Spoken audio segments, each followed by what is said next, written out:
Hey, I wanted to talk to you today about what I call the cross of life. I'm sure if you're pagan and have done a fair amount of reading, you've probably ran into this before. But what it is, I'm not talking about the Christian cross. I'm talking about a simple cross like that, equal on all sides, with a circle around it. Now, on this cross, the vertical line represents the line between above, which is the upper world, the heavens, as you may have heard it called, a place of enlightenment, a place of divine love and divinity. The lower world represents the underworld.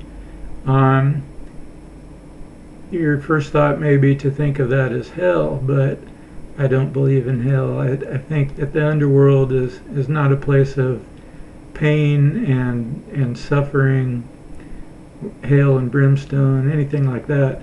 I think it's a place of death, which is a natural part of the ongoing process of life. A place of the unconscious, a place of mysteries, and a place of healing. It has to do with the earth and what's deep in the earth. On the horizontal line going across, you have on the left hand side dark and on the right hand side light. Now I've seen this switched around in different places, but this is the way that I think of it. Kind of going by the Kabbalic viewpoint that the left-hand path is the path of darkness and the right-hand path is the path of lightness. Now again, I'm not talking about darkness as being something evil or destructive, although it can be destructive at times because you have to destroy your obstacles and your old patterns of thinking and things like that sometimes. But what this is talking about is on the left hand path you have dealing with things that are earthly, and you can also think of this path as selfish in that it's working for yourself, doing things for yourself, for your own highest good, for your own health, for your own prosperity in this world. Now when I say selfish, I'm not talking about putting everything or trying to get everything for yourself and excluding everyone else to where it's harmful for them.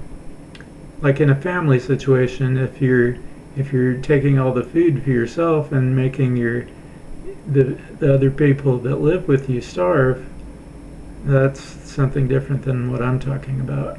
But the left-hand path is dealing with having plenty, with being in good health, with enjoying this physical world, with sexuality, things like that. And then on the right-hand path, the path of light, it's more about love, in doing things for others, compassion, and things of that nature. So back to the vertical line, some people think of it as good at the top and evil at the bottom, as that goes with the upper world and the lower world. But again, I don't really think that evil is an actual thing in divinity. I think man does evil things because of their confusion and just because that's something that's been passed down to them through their childhood and things. But I don't think that anybody is truly 100% evil. But that is a way that you can think of it if you want to.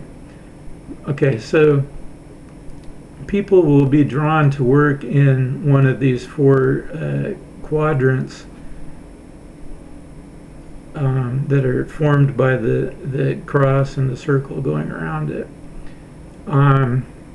That may be because in a past life you were working in an opposite quadrant. You may have been like a Buddhist monk or something in your past life, so you're up in the light and in the upper world quadrant.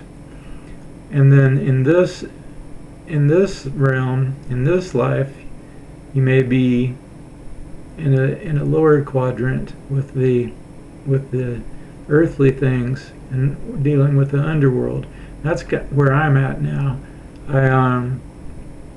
I've been working with the underworld, working with my shadow self, and then at the same time working on my physical life,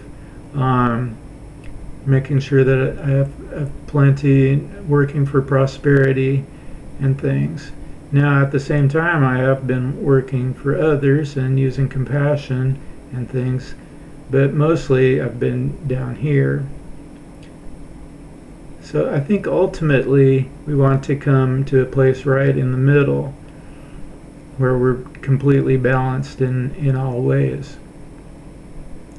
But I think that when you're looking at past lives, that sometimes you need to be in one quadrant, or even in past lives in this lifetime.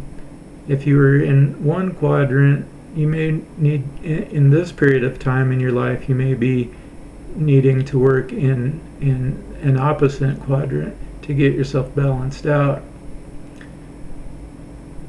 So that's the cross of life as I see it, and I hope you found this video useful. Much love. Namaste.